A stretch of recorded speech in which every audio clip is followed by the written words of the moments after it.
Oh my gosh. I'm going to pause this really quick because I forgot what I printed off. Hold on. Okay, I am back. So today we are going to be checking in with how you can thrive with the four agreements. I love this. It's a totalic teaching. It's when I first walked into shamanism and in that step, it was one of the, well, actually, it was one of the first things that it was introduced to me. I was introduced to the four agreements, and actually in college, and I read the book, and because I took a world religion class, and I loved it so much, and there was two books from that class because I think we had like seven books from different religions to read from, and there was two books that I kept, because when you're done, you can sell back your books and get a little money back, your used books. But there was two books I kept. I kept the Four Agreements book, and I kept the Buddhism Plain and Simple, because those were the ones that really kind of like did some sparking inside of me. So I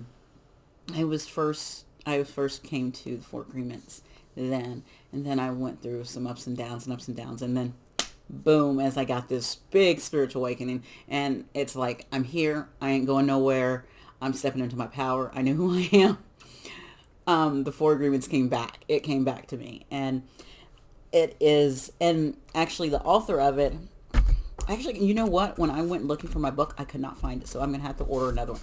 But I have other books we're going to tap into today by this author.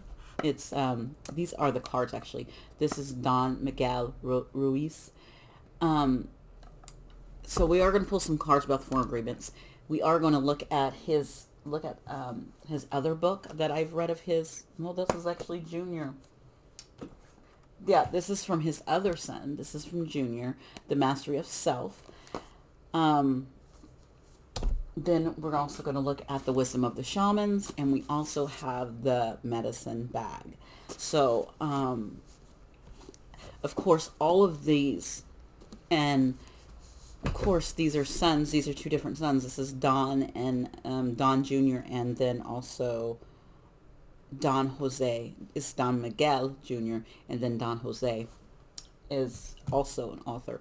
And so we're going to tap into those books, and but they come straight from their foundation is the Four Agreements to that totalic teachings, and great, really good stuff. Um, and I want to say that tapping into this helps you, always brings you back to a higher vibration. It helps you, and so it has helped me in so many situations. I know I talked about the earlier Monday on, I talked about chaos, and I talked about being stagnant, and this really help with that. I know all week I've been getting towers after towers, and I knew I was going to get towers because of my Sunday card. You want to know what my Sunday card was? It was Change Your Life. It was the tower card. So I knew I was going to get towers all week. And have I been getting those towers all week? Yes. Yes, I have. And guess what? They are great places, like I said in that reading. They are great places to see what you need to work on, things that need to be cleaned up. It shows you things that need to be worked on or looked at. That's what the tower does. It shows you cracks in your foundation. Like, oh, you need to look at this. Oh, you need to look at that. Oh, you need to face this. And it's about facing them and knowing that God is working for you because he wants the best for you, and he wants you to see those things that are not working in your life, that either need to be fixed, need to be integrated better, need to be let go of. And it's interesting because the first card, and this is a collective reading, remember, so take what resonates, but this is going to be more of a teaching than a reading. So the first card, which I put this up, I haven't pulled any other cards, but this one I pulled in the, if you didn't watch the short, this is the one that came up in the short, and this one's the always do your best and surrender and let go of the past. So it's letting go of things that no longer, this past, when I talked the podcast that's coming out today, I talked about it's time to reset, the collective to reset. And so first, I'm going to go over the 4 agreements. That's what I was just like, I'm going to go get the printout really quick. I'm going to go over the 4 agreements. We're going to pull a couple more of these to go with our stuff. And then we are going to get some passages from these books that can, some wisdom from not just my wisdom that comes to me from spirit, that God's poured into me, but getting wisdom from other people who walk this life, who talk this life, who write about this life, who have experienced it in a different way than I have. But they are sharing their stories, they're sharing their experiences, they're sharing their knowledge. And that's the important thing. Okay. So the 4 agreements is be impeccable with your word. It says, and this is all about speaking with integrity. Say only what you mean. Avoid using words to speak against yourself or to gossip. Use your power of your word in the direction of truth and love. And speaking in love is so important. It's a wonderful thing. The next one is don't take anything personally. Oh my gosh, this is a big one. Nothing others do is because of you. What others say and do is a projection of their own reality, their own dream. When you're immune to the opinions and actions of others, you won't be a victim of needless suffering. You know, I got tested with that through the week. For the past couple weeks where, you know, other people's opinions and stuff, you know, were like, well, I think this and this and this and this. You know what? And it made me have to come back, and I was just like, no, I'm not going to take that personally. That's your stuff. That's your projection. I know thyself. I know myself. So I know what's true for me. You know your own truth. I can't tell you your truth, and no one else can tell you your truth. You know it, and God knows it. The divine knows it. You have to tap into that, your connection with them. Everyone's connection to God is different. Everyone walks with God differently. Everyone walks with the universe differently. Okay? Don't make assumptions. Find the courage to ask questions. So don't make assumptions about things. Oh, this is a big one too. And express what you really want. Communicate with others as clearly as you can to avoid misunderstandings, sadness, and drama. Okay, communicate it as much as you can. And if you can't, sometimes you have to say, okay, I'm not going to make assumption. I'm just going to walk away until the communication comes. Sometimes no communication is the answer, actually. So there you go. With just one agreement, you can complete your transform your life with that agreement. Yes. Don't make that assumption. Just like, you know what? I'm not going to assume nothing, whatever. I'm going to live my life. I'm going to be present and move on with my life. Always do your best. Your best is going to change from moment to moment. Yes. Sometimes you're high. Sometimes you're low. Sometimes you're in here. Sometimes you're here. You are in different places in different moments. It will be different with you when you are healthy as opposed to when you're sick. Under any circumstance, simply do your best and you will avoid self-judgment. And this is all from the 4 agreements. And so I would highly recommend this book for anyone who wants to get into that, who, you know, enjoys that. Okay, so our first card that had came out was Surrender and Let Go. And this is all about letting go. Always doing your best. Remember I talked about sometimes you're high, sometimes you're low, and sometimes you didn't do your best. And some people take that and they say, well, I remember when. Let go of the past. And so that person has not let go of the past. You have, yeah, I did that in the past. So what? That was a low. And guess what? I healed that low. So stop trying to throw that against me. I have accepted it. I've let go of it. I've forgiven it. Either you have to let that go, you have to forgive it, or you can't walk this path with me. Or you can't be around me. Or you stay in that as long as you need to, and I'm going to go on with my life. So that is that is something that we all have to step into, and we all will step into. Another one that wants to come out for form agreements. Let's get 2 more. We'll go over those 2.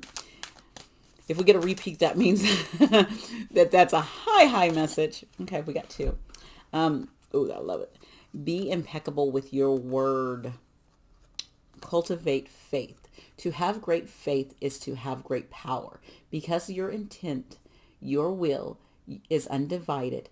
When your word isn't disputed by doubt, the power of your word becomes even stronger. So when you speak your truth and you can't be swayed in your truth, when you know your truth and you can speak that and you can believe that, there's power behind it.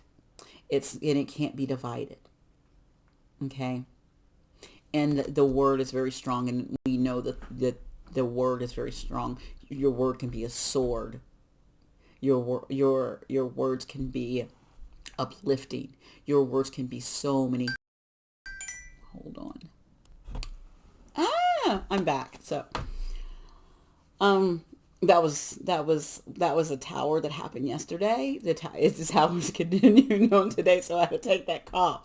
But it's nothing big. Well, I guess it is big, but I'm not making it big. There we go. So the other card that came out is another be impeccable with your word. So this is very important to speak your truth and say what you mean. I'm looking up at my thing because I have a for agreement thing, and I've put notes up there to myself about it. And it says create.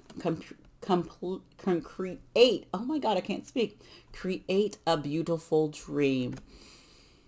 It says your word can create the most beautiful dream, or your word can destroy anything around you.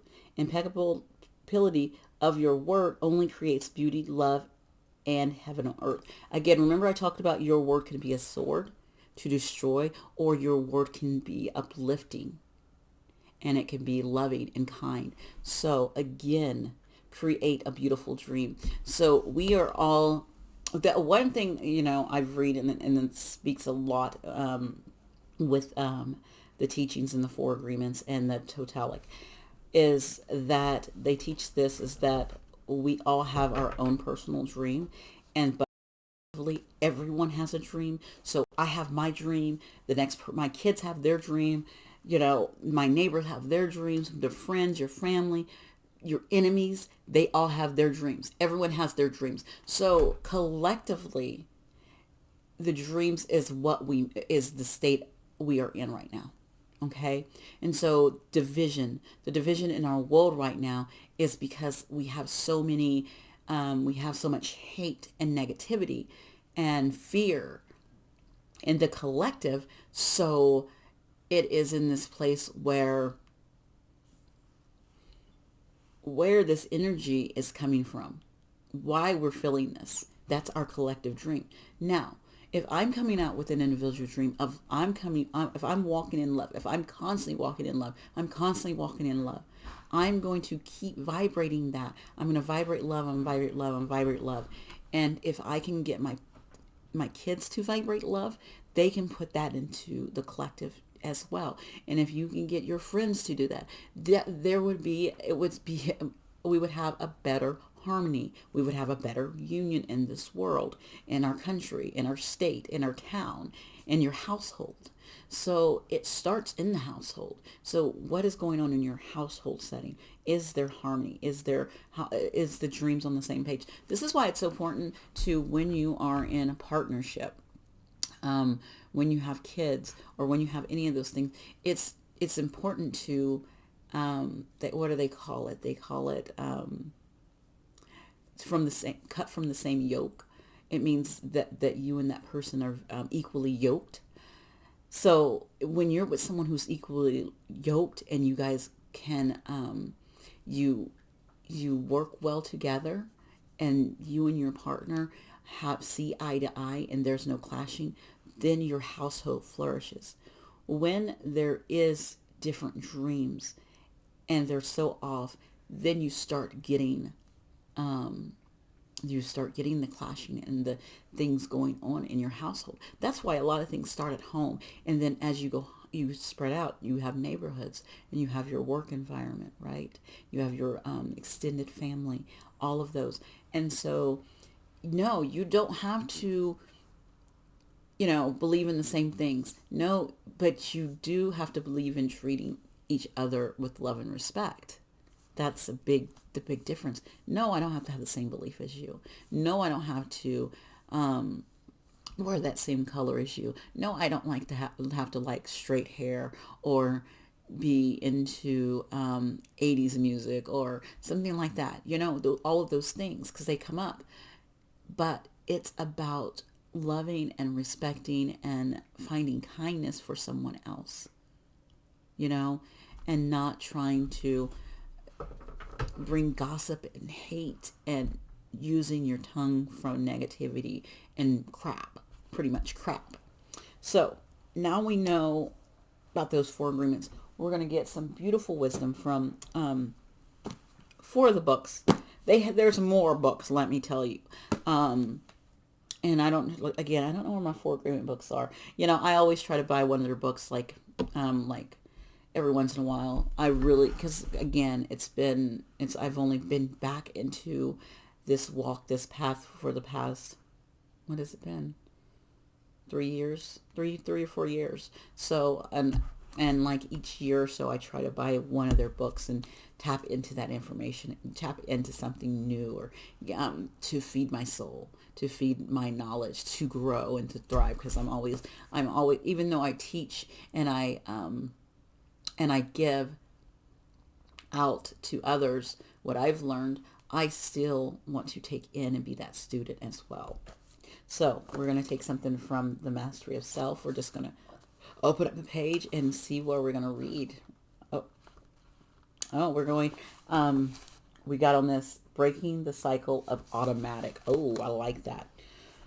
When Europeans first encountered Native American tribes in the North American plains, they were baffled by a small number of tribe members who acted opposite of the rest of the tribe. These tribe members would ride into battle backward and say goodbye when someone said hello, and constantly do or say things that were the reverse of the normal customs. Unable to see through the fog, these Europeans found these warriors amusing and labeled them clown soldiers.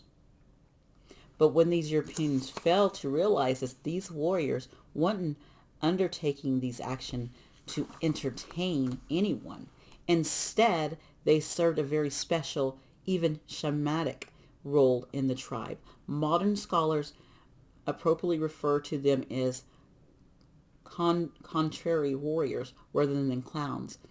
And as I look back on the roles of these warriors, it is clear to me that they understood that without awareness, repetition actions would limit the mind's ability to perceive all available options. Because these warriors made it a practice to respond to situations in a manner, they constantly challenged the conventional thinking outside the box, getting out of this whole state of mind that we have to do things this way, that things have to be this way, that you're supposed to go work a 9 to 5, that you're supposed to go to college after you get out of high school, that you are supposed to be married at a certain age, that you should have kids by a certain age, that,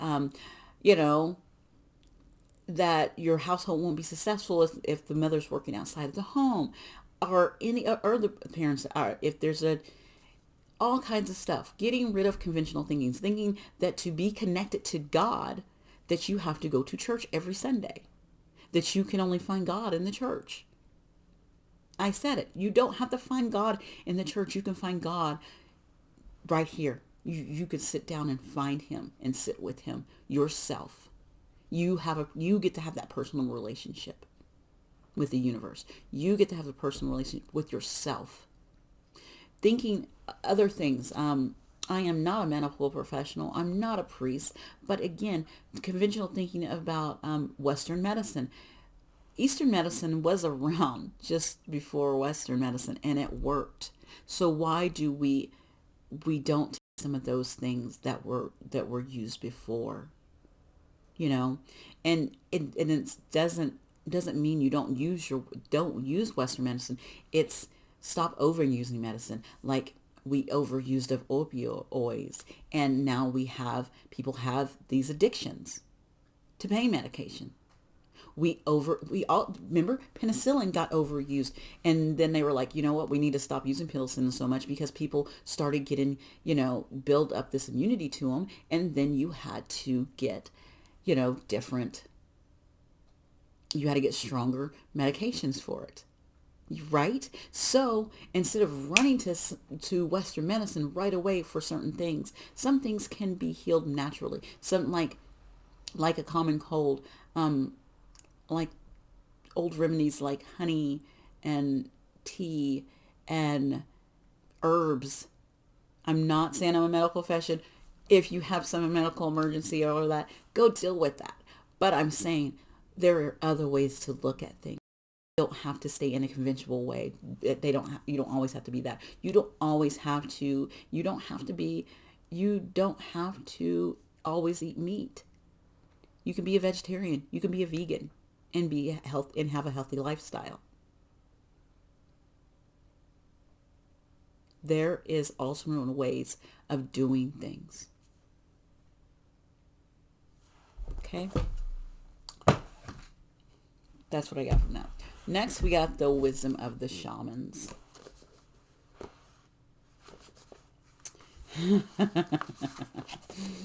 We clicked on divination. This is great.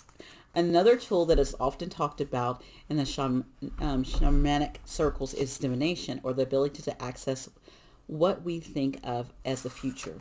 Because divination also comes from a realm beyond the thinking mind, I want to take a moment to discuss it. From a shamanic perspective, there is no past or future. There is only now. Everything that ever happens occurs in the universe of now. But the dream of time, or the ideal of time, which is a construct that we humans have created, it's what allows our minds to make sense of it all, to add order to it. Without the dream of time, your mind would be not comprehending the things that are occurring now. Divination is a tool that it can allow us to glimpse sights of other things that are always happening now, but the mind understands as the future.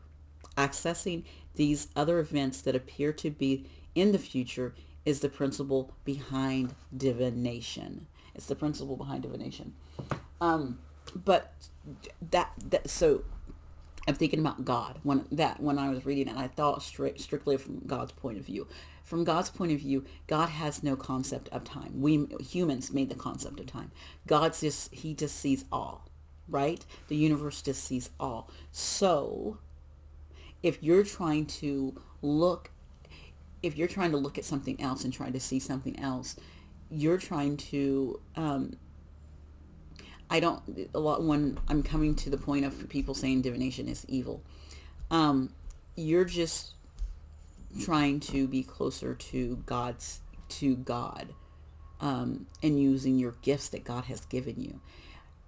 If you want to go from a Bible standpoint of we were created in his image. If we are created in his image, then we have the power to look at things like God would look at them. How would God look at that? How would God look at that? Is it with love? Are you looking at something with love? Does God look at things with judgment and envy and hate? No. He looks at things with love, forgiveness, being proud of something, looking at it and say, oh, he even said that, and he saw what he created, and he was pleased. So that's from the Bible standpoint. That's from the Christian God. But again, if you look at Buddha and other religions, you will see the standpoint of time is not there. It's about the now. It's about being present. It's about the mindfulness of it all. Okay? And that's what part of divination is. It's about being mindful of what you need to see right now. And that's a lot of times when you're hearing readers like read cards or even runes, or there's so many types of divination out there, there's the I Ching, there's the oracles, there's runes, there's charms, there's all kinds of stuff that it's not just tarot, it's multiple things that you can tap in, and the thing is, it's always about, you'll hear people saying that whole thing of what does the universe want us to know? What does God want you to know? What does your ancestors want you to know? Like right now in this moment. And so when I'm tapping into this stuff and using divination, I'm tapping in what we need to hear right now. What is for our highest good. All right, last one is this medicine bag.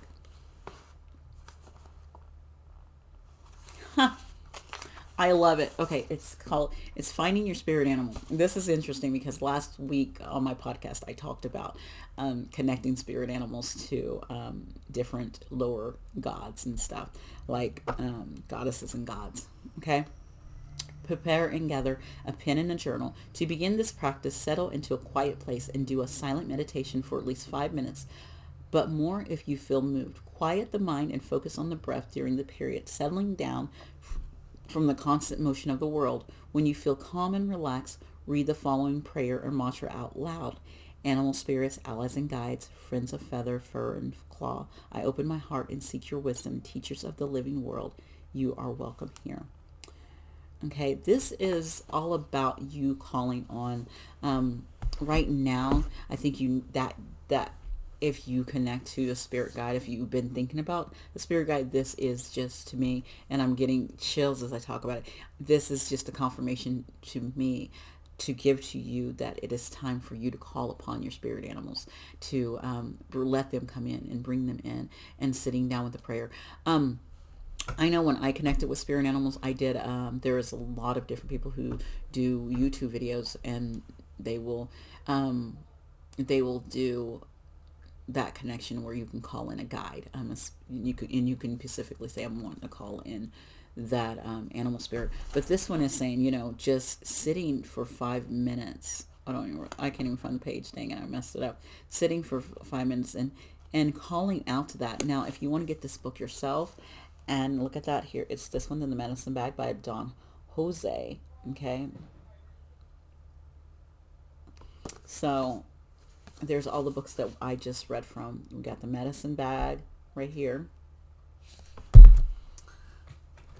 We have the Wisdom of the Shamans. And we have Mastery of Self. Okay. So we have all of those that we did a small passage from. And of course we went over the 4 agreements from the book 4 Agreements, what they are, but we also read from those. One of the biggest things we're going to walk away with today is being impeccable with your word, speaking your truth, knowing when to use your tongue as a sword, and sometimes you do have to use your tongue as a sword for protecting yourself and your boundaries. Yes, and you have to speak your truth. And that, as long as you're speaking your truth and you're not doing this maliciously and you're not trying to hurt anyone, yes, speak your truth. That's your truth. And people can either respect that or get mad about it. Doesn't matter. Doesn't matter. Does not matter. It's yours. It's your truth. But at the same time, you can use if you're not trying to set up boundaries and you're trying to help people and you're trying to be kind and you're trying to bring love into this world, using these words to uplift and guide, to teach. And that's like my words right now. I'm not, my tongue is not being used for confusion or hatred or, gossip. I'm talking to help guide and send out love and help uplift the collective. And that's what I want ultimately for this collective, for us to grow, shine, and bloom. All of us, not just a single person, all of us, and we all have that ability to step into it and do the work and be that. It's just taking the time and doing it. So that is the reading today. I hope you enjoyed it. You can comment, you can like, you can subscribe, you can share. Bye.